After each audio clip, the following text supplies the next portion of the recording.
maaso tunule waggulu kununulibwa kwaffe ffenna kusembedde. Program manya ebiro teweetaaga kugisubwa. Tuula tuyige. Tuula tuyige. Munnange yandaba ku 3ABN television nebaza Mukama olw'okukuuma okutuuka kati. Weebala olw'okussaayo omutima gwo n'obulamu n'obuwaayo okuwuliriza.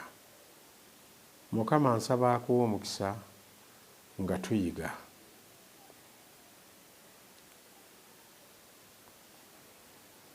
Ensi ekaddiye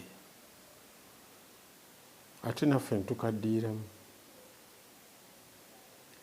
Ensi tekyategeerwa gyegenda. Era emirundi mingi omuntu aga nti nze simanyi gye tulaga. Nabadde nga ntunuulira Nigeria ku TVM nendaba nga nayo wakyaliyo obwavu ng'ate ensi eno yafuna dda amafuta. Nentegeera Yesu ebigambo byayogera ti abaavu be munaabeeranga nabo bulijjo. Abantu abamu nga beeyongera okugaggawala nnyo nnyo nnyo nnyo, abalala bajja kweyongera okwavuwala nnyo nnyo nnyo nnyo.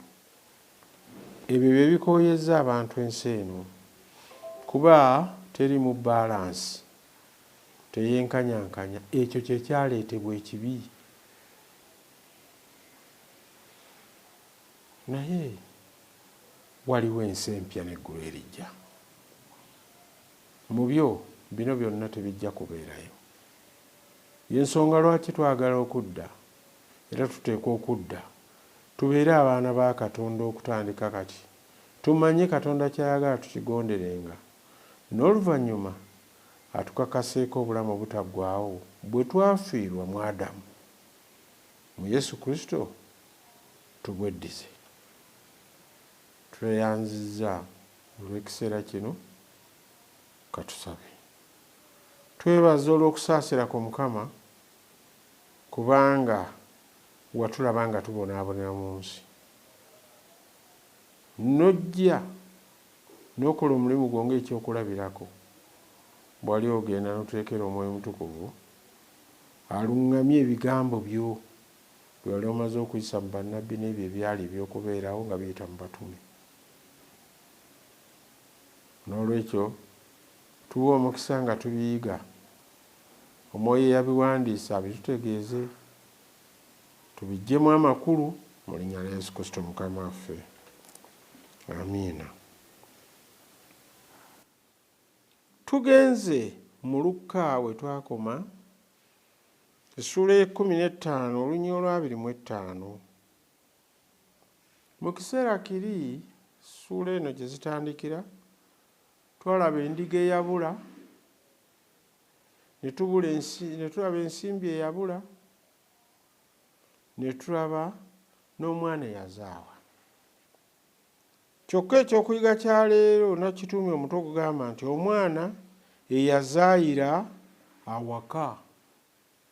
Omwana eyazaayira awaka. Endiga bwe yabula yabulira ku ttale, so nga ate n'omwana eyazaawa yazaayira mu mawanga g'ebweru g'ewala. Naye omwana ono eyabulira awaka afaanana n'ensimbi ezaabulira mu nnyumba. Essente yali ebulidde mu nnyumba. Kino kitegeeza ki? Nti etteeka ery'ekkumi lye twayogeddeko ku ssente lye twayogerako teryabulira bweru wa kkanisa, kubanga ekkanisa ennyumba ya Mukama waffe Yesu. ekkanisa maka ga Katonda. Essente eringa bwe yabulira mu maka n'etteeka bwe lyabulira eryokuna mu maka mu kkanisa. Tetuyinza ddinoonyeza bweru. N'omwana ono asembyeyo owookubiri ate nga ye mukulu teyazaayira mu mawanga, naye yazaayira mu nnyumba, yabulira mu nnyumba. Kino kikyalina ekifaananyi kye kimpa naye ntya nsobola nange okubulira mu kkanisa, nsobola okubulira mu kukkiriza nenfaanana etteeka eryokuna eryabulira mu kkanisa ne libulira mu bantu ba Katonda nga ne Bayibuli bazikwata bazirina bazisoma.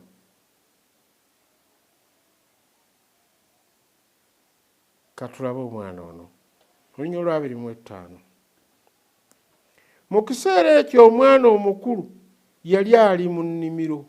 Kiseera kyekyo kye kiseera ng'embaga egenda mu maaso nga muto we ayambadde olugoye lupya n'engatto mpya n'empeta ku ngalo ye, enviiri zisaliddwako, anaabye, takyawunya nfuufu, awunya pawuda.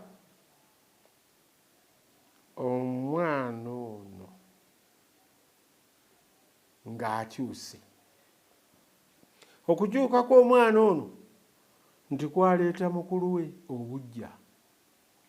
Bwe nabagambye nti waliwo omukulu w'obuggya ye Sitaani, tatwagala kudda mu bifo bye twavaamu, tayagala tuddeyo mu Adeni, tayagala tuddeyo tufune obulamu obutaggwaawo.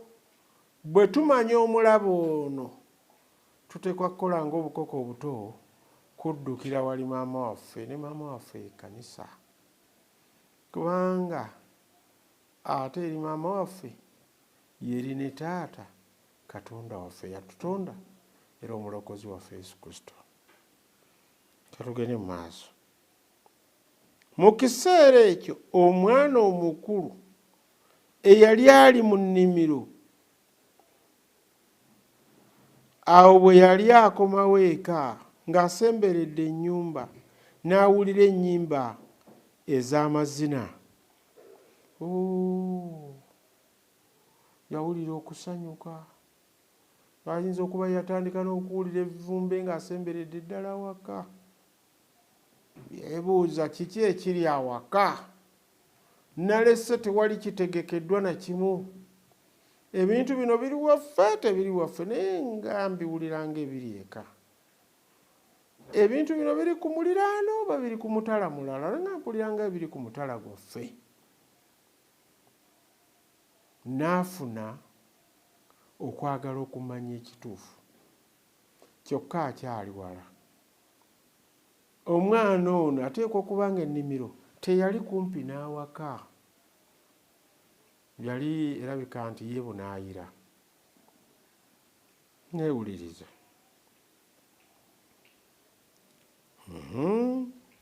N'abuuza omu ku baweereza, n'amubuuza bwe bibadde.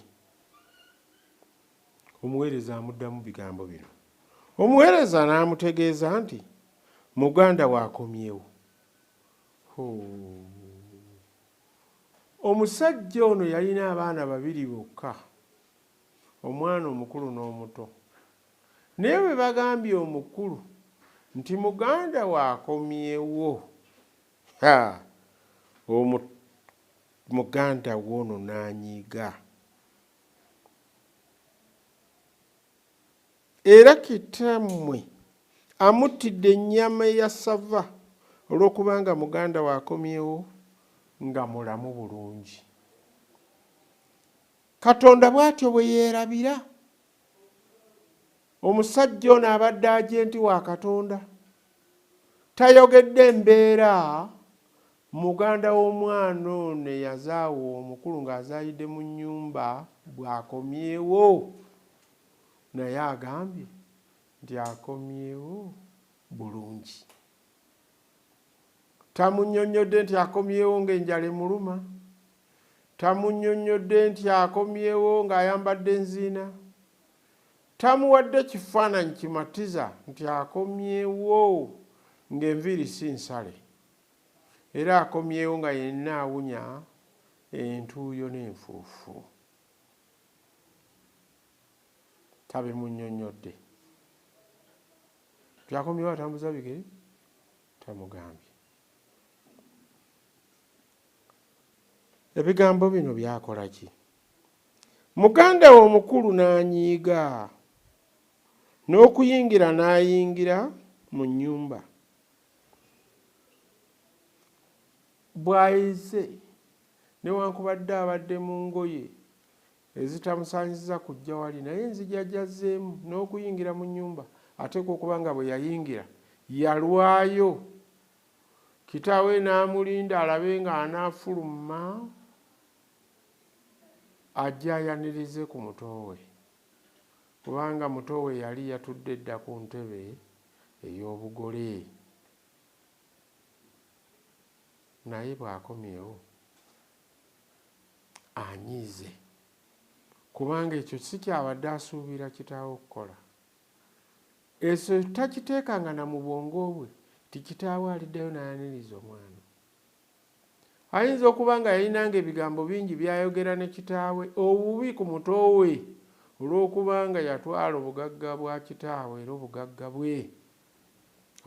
bwabwe yagabana, olw'okuba nga yagenda mu kukyakala tebukolamu kintu.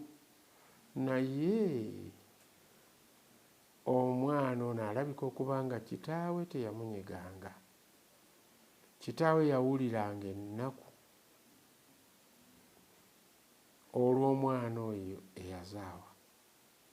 Twagambye nti yennaku Katonda gye yawulira nga Adamu ne Kaawa bazaaye, nga nze naawe tuzaaye, yennaku gy'awulira, gy'ajja okuwulira ng'abaana baffe n'abazzukulu baffe bazaaye, ng'abamu bazaayidde mu kkanisa naye ng'abamu bazaayidde ebweru w'ekkanisa, bazaayidde mu gye tuyita ensi. Waliwo abazaayira ebweru mu nsi yennyini ensi, abalala ne bazaayira munda mu kkanisa, okufaanana n'omwana ono eyazaayira awaka. Ebirowoozo bye byazaawa dda, obusungu bumukwatidde kitaawe. Akola atya ebintu ebifaanana bwe biti? N'ayaniriza. Oli bw'abadde akomyewo n'ente ze yagabana, kati ennyana gye bamutidde evudde wa?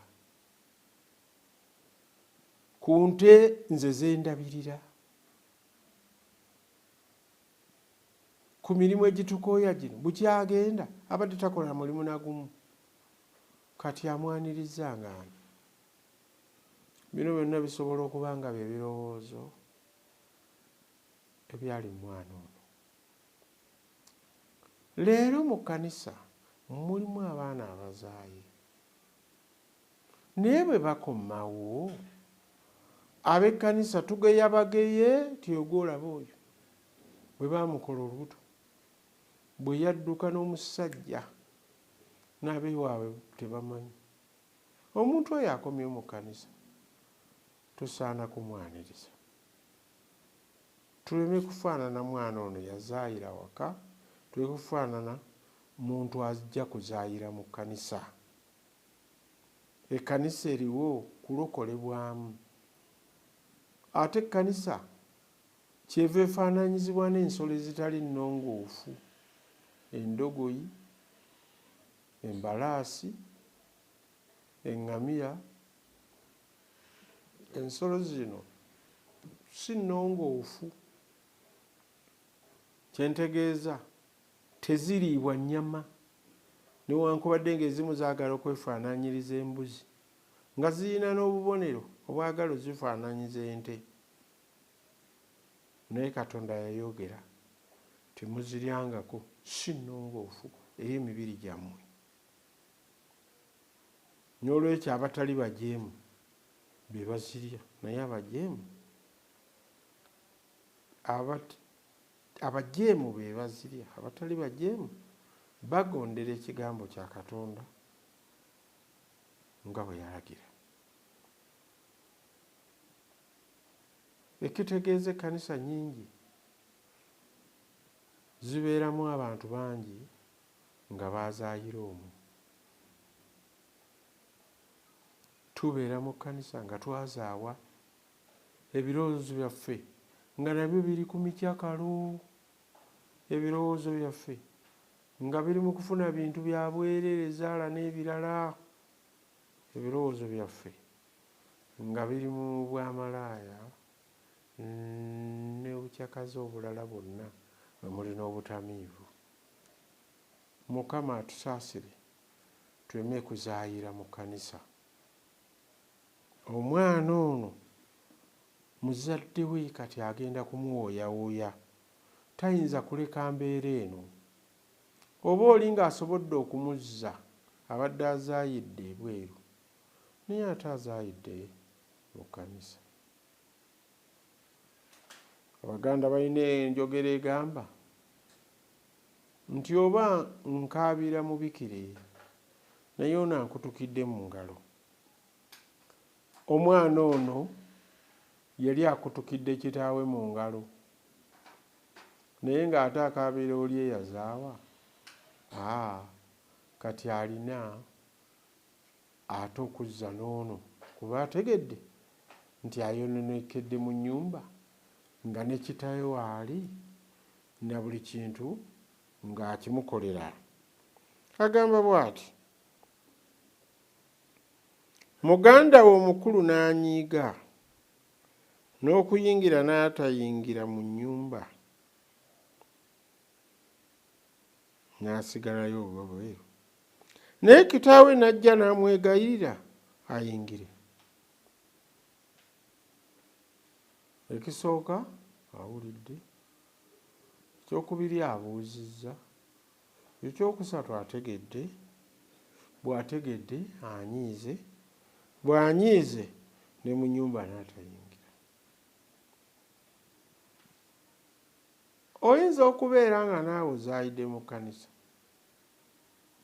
ng'oli yazaayira bweru, naye naawe ekkanisa n'ogivaamu kubanga bakomezzaako ey'akazaala enzaala esatu, ey'akaagala abakazi abangi,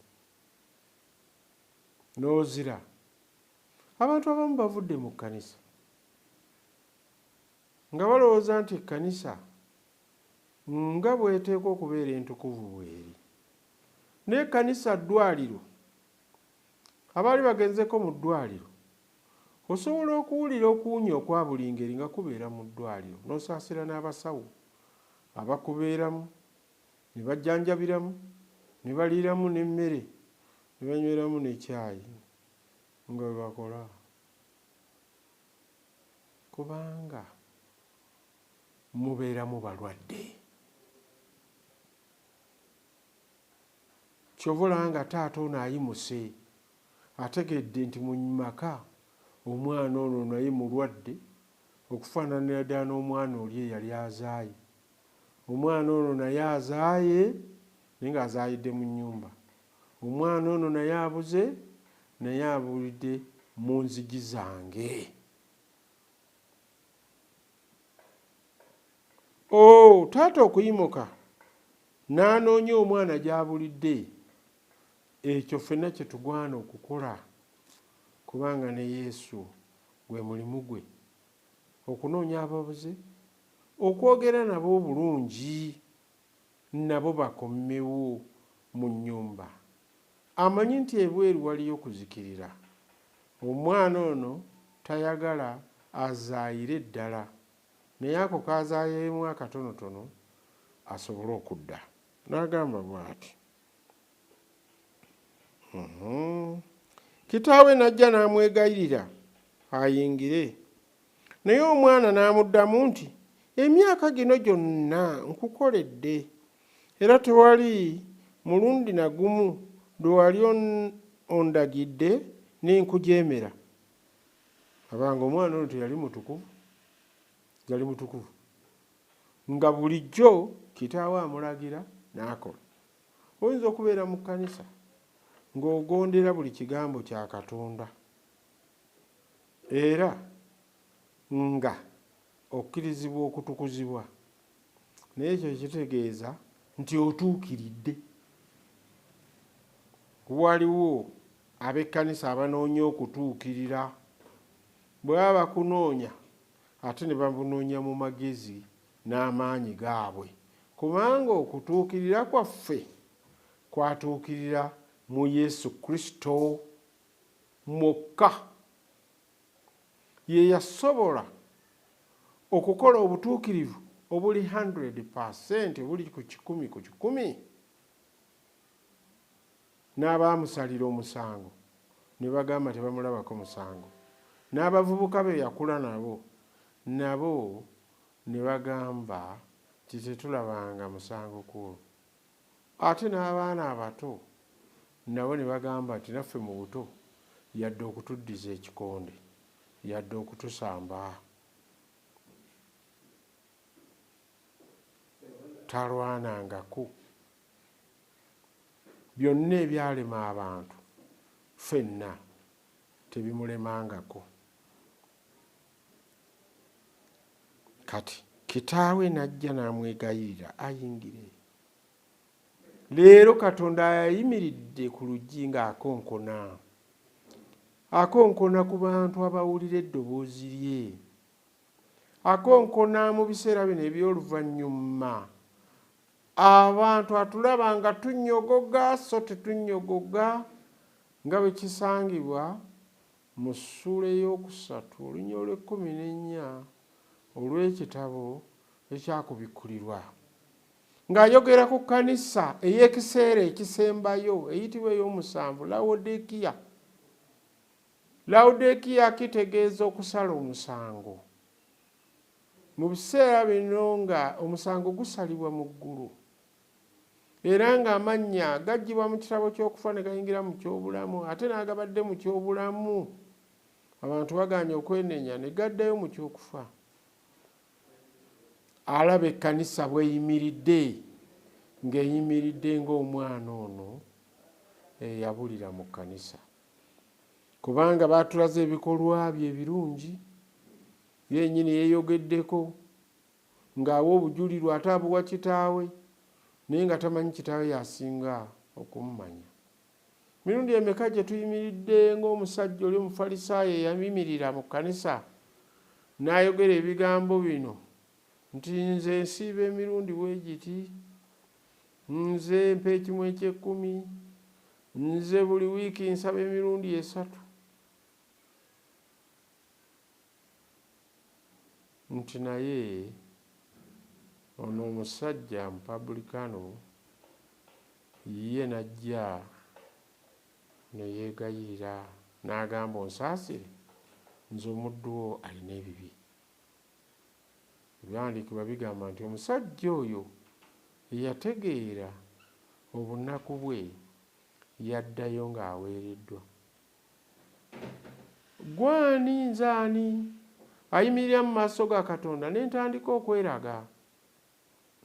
Yesu ayogera mu Yokaana 15 nti nze muzabbibu ogw'amazima ne Kitange ye mulimi, tewali kye muyinza kukola bwe siri.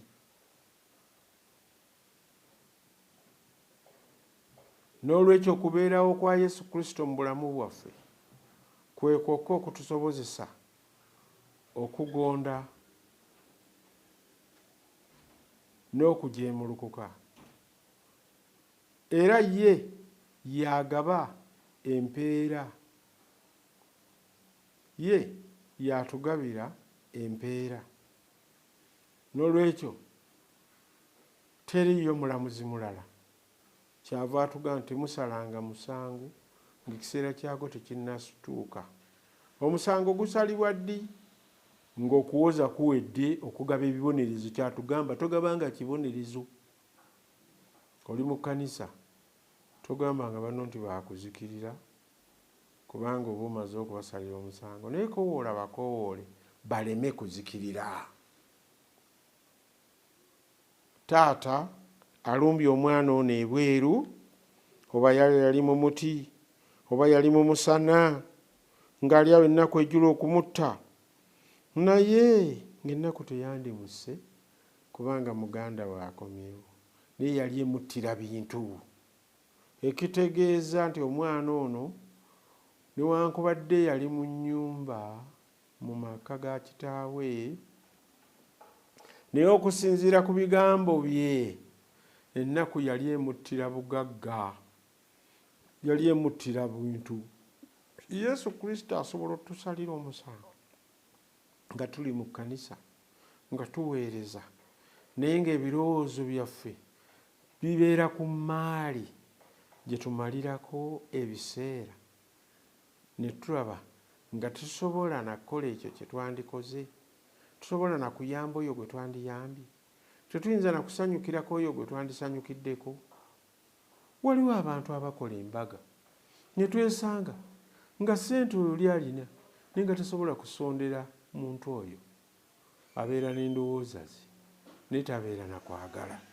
Waliwo abamu mu kkanisa eno ng'eyange mwe tukuŋŋaanya ebyokulya tuliire wamu ng'ekkanisa eyabikola yatome, n'osanga oli nga tatoola yadde okugula akapaketi k'omunnyo, kyokka okulya ayagala kulya buli. Enkola eyo yakwerowoozaako.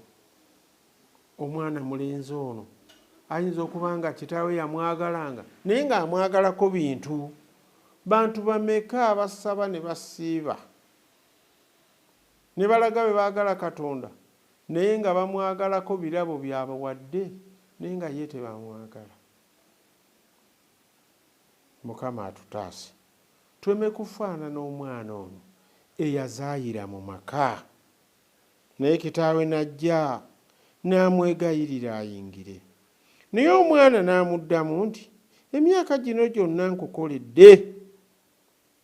Leero abantu bameka mu kkanisa abeemulugunya olw'okukolera Katonda, naye nga batunuulira embeera yaabwe ey'ebyobulamu nga teyeeyongeddeeko.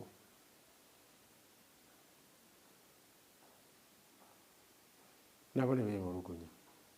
Omutume omu Peetero olumu yabuuza Yesu Kristo ti naye Mukama wange, ffe twaleka amaka ne tuleka emirimu gyaffe egyayingizanga ne tuleka emikwano, tetukyalina be tunyumya nabo mboozi tubeera nabo, ne tugoberera, naye ffe tulifuna ki mu bwakabaka bwo? Leka ebigambo Yesu bye yaddamu ng'addamu Peetero, leero abiddemu ggwe eyeemulugunya nti tewaliwo yaleka nnyumba, tewaliwo yaleka abaana, tewaliwo yaleka nsuku. Mukama gw'ataliwa emirundi 100 ate amuwe n'obulamu obutaggwaawo.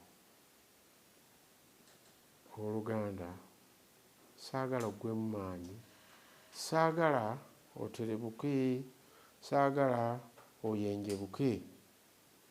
Oyo yatulokola yeetegese okutukkusa. Obugagga bwonna abutegekedde ggwe, abutegekedde nze. Tweme kwemulugunya ng'omwana ono yeemulugunya ng'ali mu nnyumba nga n'ebyobugagga byonna weebiri awo. Omwana ono yatwala kifaananyi kya Adamu jjajja waffe. Adamu ne Kaawa okusobya Mukama n'okumujeemera, Sitaani yali abasuubizza ng'era abalaze nti tebaatondebwa bulungi, n'olwekyo bateekwa okulya ku kibala kino balyoke bamanye obulungi n'obubi. Ekigambo obulungi n'obubi okukiregako kyaleetera Adamu ne Kaawa okusobya. N'olwekyo Pawulo bw'aba awandiikira ab'Ekorinso mu ssuula 10 annyonnyola olugendo lw'abaana ba Isirayiri nga bava e Misiri n'alufaananyiza ddala n'olugendo lwaffe nga tuva mu bukaafiiri nga tugenda mu Kanani eky'omu ggulu. Ab'okulabula tetemwemulugunyanga ng'abaana ba Isirayiri bwe beemulugunya bangi ne batasobola kusomoka ddungu. Baalinga ne Katonda, buli bye yalabanga nti bye basaanira n'abibawa, naye mu kwemulugunya kwabwe ne beemulugunyiza ne bye baaleka mu bukaafiiri. Okuluusanyizibwa kwonna Sitaani kwe yabakuluusanyanga nga bali e Misiri ng'ayita mu Falaawo n'abaami be, tebaasobola kujjukira ddembe Mukama lyabawadde. Leero mu lugendo lwaffe luno olw'Obukristaayo, Mukama atuwa eddembe si erinaatwonoona tutandike okukola nga bwe twagala, naye eddembe ly'akatuwa kwe kukola nga bw'ayagala, kwe kutuwa amaanyi okusobola okugondera by'ayagala. Katugende mu maaso. Omwana n'amuddamu nti, emyaka gino gyonna nkukoledde. Tamanyi nti bw'abadde akola abadde naye yeekolera. Oli muweereza mu kkanisa, waliwo ababuleseeyo, neemulugunya n'agamba nti nze omuweereza omulamba n'engatto n'embula, menyekera ki n'emirimu gya Katonda, nja kukolera bwereere. Naye Yesu yagumya abaali balowooza batyo nti okukolera Mukama tetukolera bwereere, kuliko empeera nnene. By'olowooza nti okoledde Katonda ng'oli mu kkanisa n'otosasulwa, ku lunaku luli togenda kujjukira nti wabonaabona nako, olitegeera nti Katonda yakwagala nnyo n'akuwa obulokozi bwa bwereere. Y'ensonga nti bw'alitutikkira engule ng'abawanguzi, tugenda kuzimuddisa ku bigere bye okumulaga nti byonna yakoze era byonna gwe bigwana. Awo njagala obeerewo ku olwo, njagala obeerewo ng'abaana ba Nuuwa bwe baali mu lyato. Eryato lye baalimu teryali ddungi nnyo, lyalimu n'obukyafu bungi, naye baabigumira. Oluvannyuma ne bafuluma ebweru ne baweebwa ensi empya n'emikisa. Katugende mu maaso. Naye omwana n'amuddamu nti emyaka gino gyonna nkukoledde, era tewali mulundi na gumu lwe wandyondagidde ne nkujeemera. Naye tompangayo wadde akabuzi akato, neesanyuseeko ne mikwano gyange. Omwana ono agambye nti ne ssaddaaka ng'eyaweebwa muto we ey'ennyana tagifunanga, tayiwangako ku musaayi olwayi. N'amugamba gw'oli nange, naye kale mutabani wo olukomyewo ng'ebintu byo bye wamuwa amaze okubimalira mu bamalaaya n'omuttira ennyana ensava. Ayinza okuba omwana ono nga yeewereranga nti nze nenkwata ku ssente ngenda okugula abakazi bonna baggweeyo. Munne teyagendayo oli gye yakyakaliranga, naye yamanya nti ensimbi yaziwa. ebirowoozo bye gye byalinga mu bamalaaya. Ebirowoozo byo biri luddawa? Era oyinza okumalirayo ssente zo. Omusaala nga bwe wagufunye abeeka ne batabaako kye bafuna. Omusaala nga bwe wagufunye n'obeera na banno mu bimanvuuli ne mulya ne munywa naye ng'eka bali mu kubonaabona. Omwana ono ayogedde nti obugagga bwono kitaawe muto we yabumalira mu bamalaaya. Leero abantu bangi ssente zaabwe bazimalira mu busamize. Omanyi n'obusamize bamalaaya. Kitegeeza nti omuntu Yesu Kristo yandibadde bba naye asalawo n'agenda ewa Sitaani, n'agenda mu mayembe, mu misambwa n'ebirala. Omuntu oyo n'amalirayo bugagga bwe.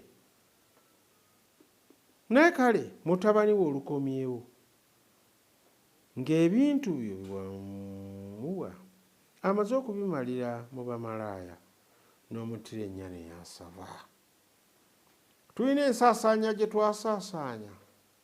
Tulina ensaasaanya gye tubadde tusaasaanya.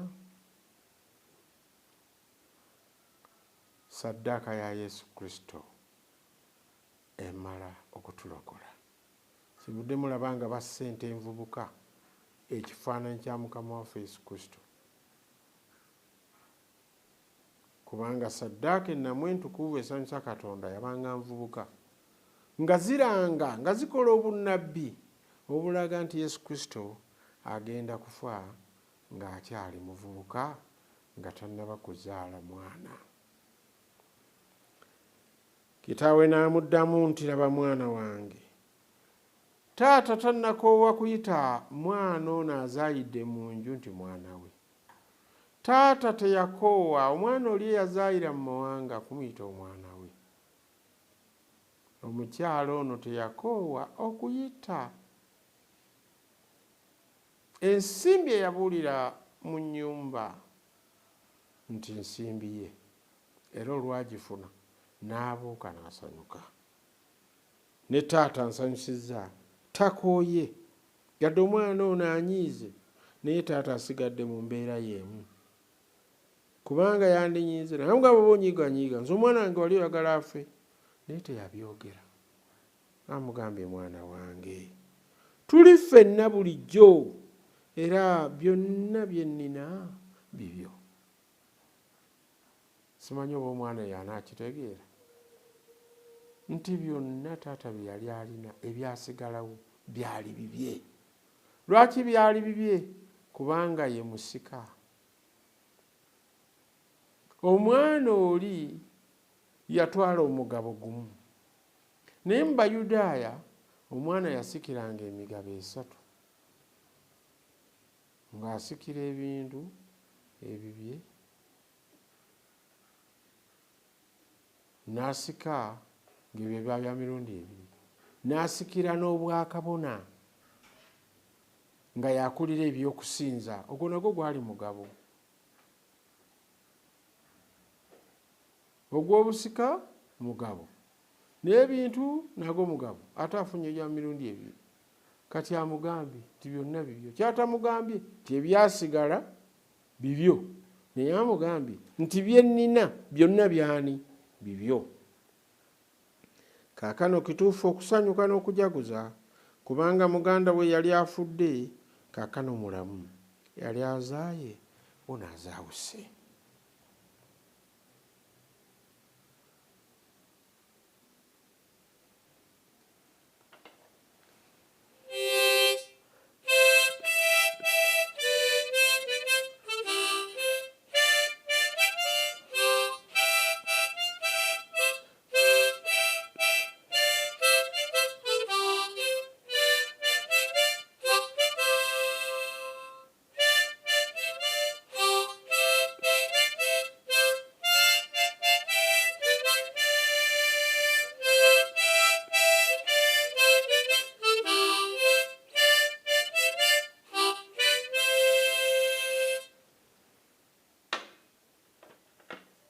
oluyimba olwo lugamba tegeeza Yesu onakuwadde ozitowereddwa jangu eri Yesu. Leero omwana ono yali azitowereddwa, yali akooye, naye taata ayagala okuwa omwana ono sabbiiti. Amwegayiridde, mwana wange yingira olye n'abako kuba akawoowo tusanyuke. Olunaku luno lugwana kusanyuka kubanga munno yali azaayazaawuzi. Kino kye mba mumanya nti olunaku lwe tunaddayo mu bulamu obutaggwaawo lugenda kuba lwa kusanyuka. N'olwekyo bw'anakuwalira munno w'ekkanisa alekera okumunakuwalira. Oba amaze ebbanga ki oba yanoona oba yasaasaanya byonna amateeka ga Katonda gonna 10 n'agamenya, mwanirize ng'akomyewo. Mukama ajja kuwa omukisa kubanga nono yamuwa mu linnya lya Yesu Kristo Mukama waffe. Excuse. Katusabe.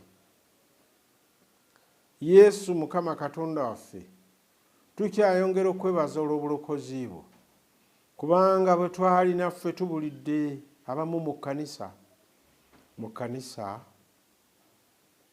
watutaasa, wajja gy'oli n'oyogera naffe bulungi ng'otuweeweeta ng'omusajja ono bwe yakuweeweeta ekibegabega kya mutabani we eyali asunguwalidde munne omusaasaanya. Tuyambe tuleme kubeera baddaani. Bwe twayiga ku muvubuka Ddaani twamulaba nga yafuna ekizibu ne ku miryango gy'eggulu taliiko kubanga yali ng'asala misango era ng'asalira baganda be, bw'atyo n'afuuka omusota okugoba abantu mu kkanisa. Mukama waffe Ddaani nga bw'otoba musonyiwa, naffe singa tufuuka abalamuzi mu kkanisa togenda kutusonyiwa kubanga ffenna twasaasirwa buswasirwa, tewaliiwo yakunoonya. Pawulo bwe yali awandiika ayogera ebigambo ebyo nti watunoonya bwe twali tetunnakunoonya. Weebale kubanga nange wannoonya gye nnali ng'omwana omusaasaanya.